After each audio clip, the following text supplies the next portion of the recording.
Neste vídeo eu vou te mostrar que mesmo com 1,5 milhão de reais de patrimônio ou até mais, a pessoa pode sim continuar sendo pobre e enfrentar dificuldades lá na frente. Olha só, este é um cenário clássico, né, da classe média alta aprisionada, como eu gosto de chamar. Para quem olha de fora, a pessoa é rica, concorda comigo?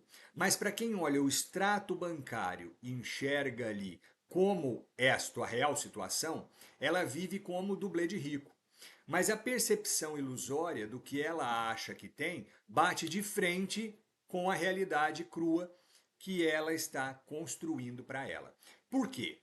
Olha o perfil. O rico do patrimônio imobilizado. Tá? A renda, 25 mil a 40 mil reais por mês. Então o patrimônio dela é 1,5 milhão no total, sendo um apartamento já quitado de 1,2 milhão e dois carros de 150 mil reais cada um. O investimento, zero, né? Ou apenas o saldo parado na conta corrente para ela gastar aí com o próximo boleto. Aí qual é a ilusão aqui? Nessa mentalidade, o patrimônio é visto como um troféu. É uma estátua que está ali, né? Ela olha aquilo ali e fala: nossa, que beleza, eu tenho patrimônio. E quem olha de fora e não enxerga direito também pensa que essa pessoa é rica, porque ela está vivendo uma vida de rico. Só que é um troféu estático, não é uma ferramenta. A segurança psicológica, ela pensa assim: eu tenho 1,5 milhão de reais. Se tudo der errado, eu não passo fome. Só que ela ignora que não se morde um tijolo quando a geladeira esvazia. E você não pode ali comer um carro quando a coisa aperta. É o status da realização. Ela confunde padrão de vida com riqueza. São duas coisas totalmente diferentes. Vocês têm que entender isso. Como mora em um bairro nobre e frequenta bons restaurantes, ela sente que finalmente chegou lá. Ela tem sucesso, ela tem o status. A falsa ideia de valorização que ela tem. O meu imóvel valoriza todo ano e é o meu melhor investimento. Quantas vezes eu já não ouvi isso?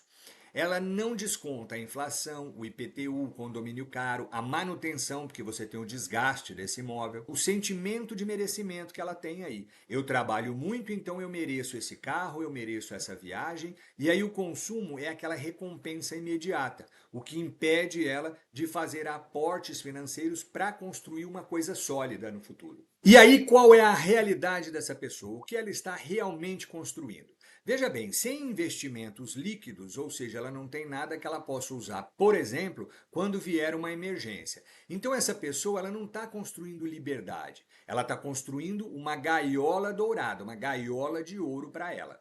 A fragilidade do fluxo de caixa, isso aqui é importante entender. Se ela perde a fonte de renda principal que ela tem hoje, o estilo de vida dela colapsa em no máximo 60 dias.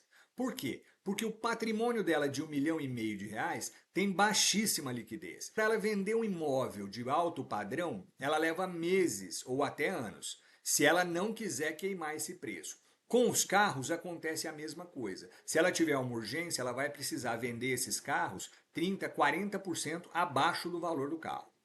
O custo de oportunidade. Aqui a gente precisa entender, eu sempre bato nessa tecla. Ao deixar 1,5 milhão de reais parado ali, apenas no uso próprio, ou seja, moradia e os dois carros de transporte, ela abre mão de estar usando esse dinheiro com juros compostos. Então, se apenas 500 mil tivessem investidos a uma taxa conservadora, vamos colocar aqui de 10%, ela teria uma renda passiva que pagaria boa parte dos seus custos fixos. E aí a realidade é que ela trabalha para manter o patrimônio, em vez do patrimônio trabalhar para ela. Essa é a grande diferença da mentalidade. A pessoa de mentalidade rica, ela pensa primeiramente em construir ativos, investir em ativos que vão gerar mais dinheiro para ela. A pessoa de mentalidade pobre, ela tem a construção de passivos disfarçados de ativos. Ela imagina que a casa e os carros são ativos, mas não são, são passivos. Aí só relembrando aqui, passivo é tudo aquilo que retira dinheiro do seu bolso e ativo é tudo aquilo que coloca dinheiro no seu bolso. Se você tem um imóvel de 1,2 milhão que gera despesas altas, né? Você tem reforma, você tem várias taxas e dois carros, né, de 150 mil que perde aí entre 10 a 15% do valor ao ano, isso não pode ser ativo, isso só pode ser passivo. Tá? Então, o veredito aqui é que a pessoa está construindo um estoque de despesas futuras, não uma fonte de independência. E aí nós vamos para o quadro comparativo. Olha só que interessante. O que ela enxerga no imóvel? Um investimento sólido.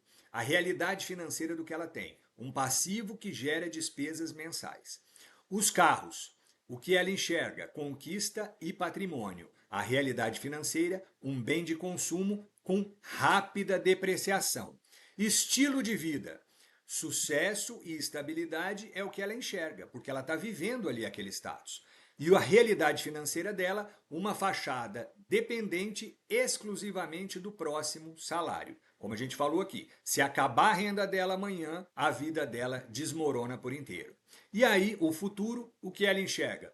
Vou me aposentar bem. E a realidade financeira, dependência total de continuar trabalhando no mesmo ritmo, até os 70 anos, pelo menos.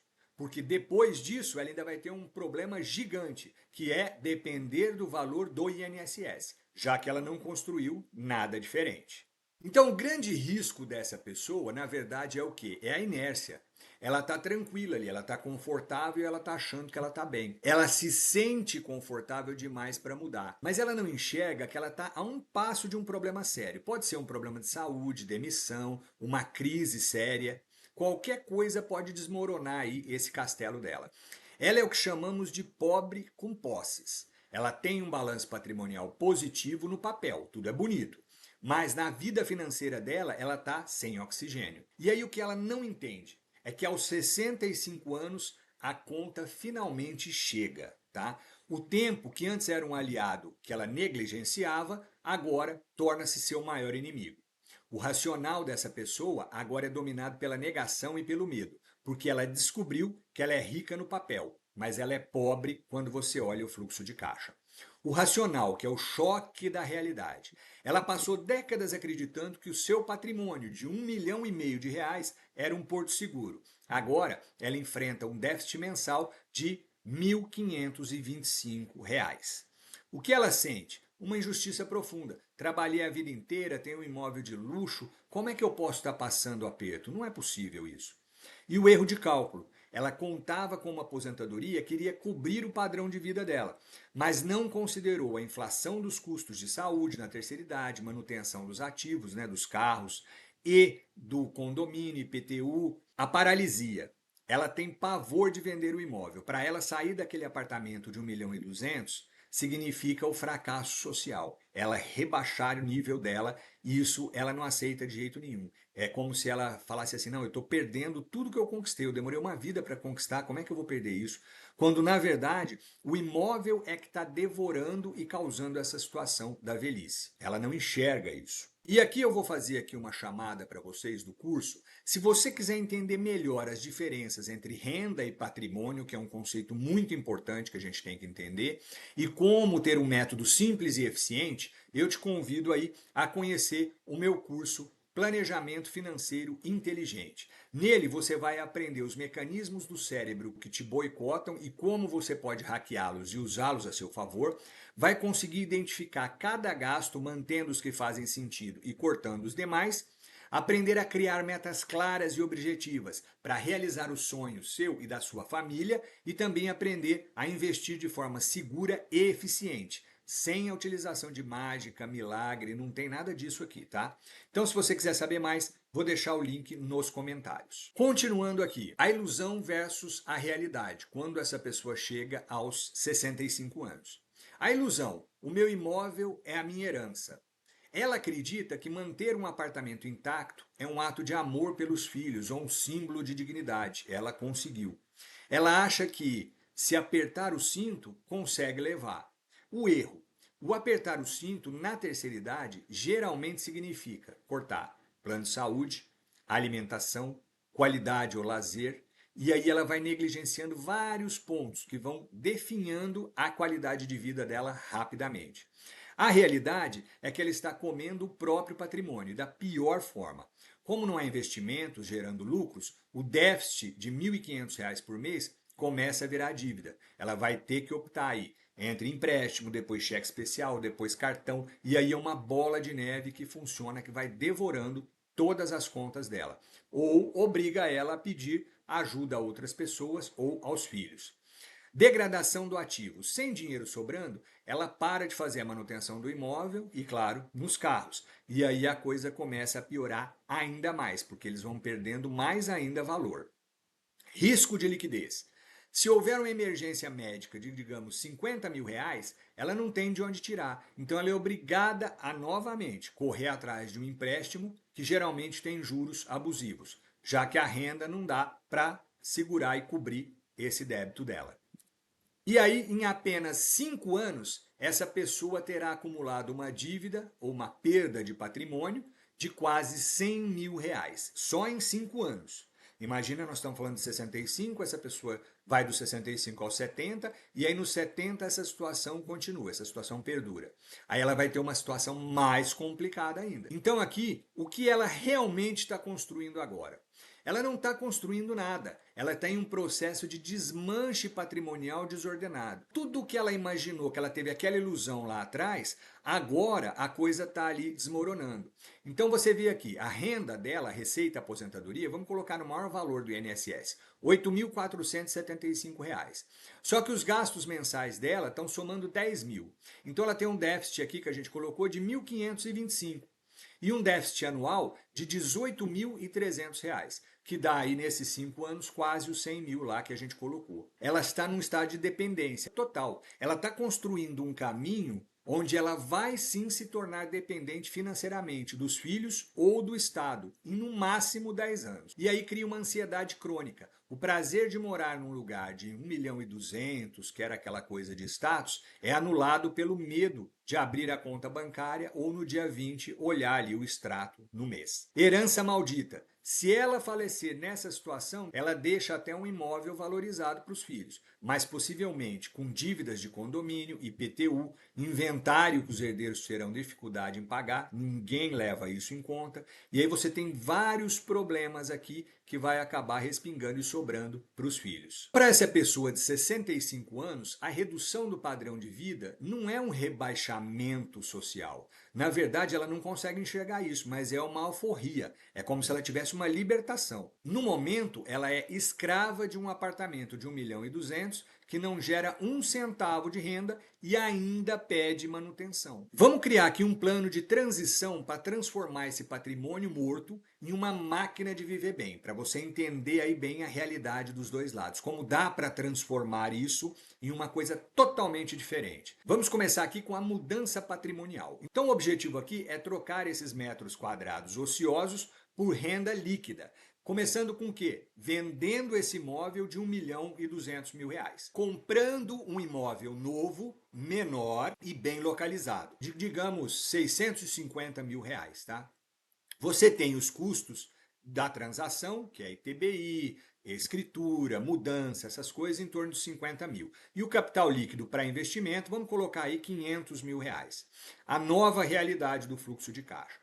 Com 500 mil reais investidos em uma carteira conservadora de renda fixa e, por exemplo, fundos imobiliários, focado em gerar aí 0,8%, que é mais ou menos o que rende aí uma boa média mensal. Então, mantendo o principal corrigido, você não tem a perda ali para a inflação, você consegue corrigir esse dinheiro. Aí, o cenário muda drasticamente. Então, vamos lá, olha lá. Aposentadoria. No valor anterior, ela recebia R$ 8.475. Novo valor, os mesmos 8.475, porque a aposentadoria do INSS não muda, é a mesma. Rendimento dos 500k. Antes ela tinha zero, agora ela vai ter um novo valor, R$ 4.000 por mês. Olha a diferença. Total das receitas, na vida anterior, 8.475, agora ela tem R$ 12.475. Os gastos mensais estimados. Ela gastava antes 10 mil, agora ela tem que abaixar aí um pouquinho, 9 mil reais dá para ela viver muito bem. O saldo final, ela tinha 1.525 de déficit, que ela estava devendo todo mês, e agora ela tem um superávit de R$ 3.475. Então, você note aí, os gastos caem de 10 mil para 9 mil, porque o imóvel menor custa menos. Menos IPTU, menos condomínio, menos faxina e manutenção, ela consegue, tudo ela consegue baratear. Essa conta é que as pessoas têm muita dificuldade em entender. Então ela vai ter uma vida tranquila, ela não vai ter nenhuma baixa no seu padrão como ela vivia, mas mesmo assim ela vai conseguir gastar menos e vai conseguir gerar aí um caixa que isso vai fazer total diferença na vida dela, vai dar uma tranquilidade muito grande a partir de agora, que é o momento em que ela mais precisa disso. E aí o que que essa pessoa ganha de verdade? A paz de espírito, primeiro, porque o ativo mais caro aos 65 anos é você ter essa paz de espírito e essa tranquilidade. Então, aquela ansiedade de chegar ao dia 20 e o dinheiro desaparecer, ela some. Ela deixa de olhar para o extrato com medo e passa a olhar com outro olhar, o de planejamento. Ela consegue fazer previsão para o futuro, ela consegue voltar a sonhar. Olha que coisa poderosa isso aqui, tá? Então, aqueles R$ 3.475 que sobram permitem a ela pagar melhor o plano de saúde sem culpa e sem preocupação, fazer viagens curtas ou juntar o dinheiro para poder fazer uma viagem maior. Também ela consegue jantar fora sem comprometer as contas essenciais, como luz. Cria uma reserva de emergência líquida para imprevistos com saúde e tem liberdade ao invés de status. Ela muda o seu jogo totalmente. E aí ela descobre que a classe média alta, de verdade, não é aquela que mora no maior prédio, mas a que tem tempo e dinheiro de sobra para ter sim uma vida de qualidade. Ela sai de uma gaiola de ouro de, sei lá, 200, 300 metros quadrados para uma vida vibrante e intensa em 80 metros quadrados com dinheiro no bolso. E aí, qual é a grande conclusão que a gente tira? O que ela realmente está construindo agora. Ao tomar essa decisão, ela interrompe aquele desmanche do patrimônio e começa a construir um legado consciente. Então, para ela, uma velhice digna, autônoma e sem depender de favores dos filhos ou do governo. Para os herdeiros, ela deixará um imóvel de 650 mil e mais 500 mil em aplicações financeiras, que vão aí até crescer durante o tempo. Prática, ela troca preocupação por previsibilidade. Então, antes recebia novamente os R$ 8.475 e gastava 10 mil. Terminava o mês negativa em R$ 1.525. Depois, essa mesma pessoa recebe R$ 12.475 e gasta R$ 9.000, terminando o mês com R$ 3.475 de sobra. Tá vendo como é uma coisa simples de mudança de paradigma, de mudança de mentalidade e você transforma totalmente a sua vida? Agora, imagine se você, ao invés de começar esse processo com 65 anos, como no nosso caso aqui, você começa lá atrás, com 30, 40, até 50 anos. Aí você consegue ainda mais positividade aqui, você consegue uma coisa mais poderosa. E isso vai fazer total diferença quando você chegar na terceira idade na sua aposentadoria. Bom, esse era o vídeo de hoje. Eu espero que tenha contribuído com o seu crescimento financeiro. Qualquer dúvida, já sabe, amo.dividendos@gmail.com e até o próximo vídeo.